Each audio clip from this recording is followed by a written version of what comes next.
আল্লাহর কাছে ক্ষমা চাও, দুনিয়াটা কিছুই না রে যুবক। ওই কবরে যাওয়ার পরে গুনাহগারের কবরের দুই পার্শ্বের মাটির চাপ পাথরের হাড় চুরমার হয়ে যাবে। একটা নয়, দুটো নয়, 70 থেকে 99টা সাপের কামড়। কবরের ভিতরে জাহান্নামের আগুন।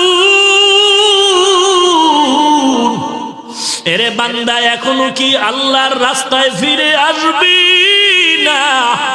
আল্লাহ দেখায় দেয় দুনিয়ার বিল্ডিং এর আগুনে কত যুবকের লাশ, আর চিৎকারের আওয়াজ, বাঁচাও বাঁচাও।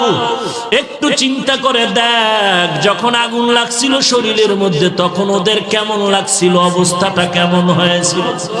ওরা যখন আগুনের মধ্যে সবাই জানালা দিয়া হাত দিয়া কয়, কে আছো, আমাদের বাঁচাও। আমাদের ডানে আগুন, বামে আগুন, চতুর্দিকে আগুন।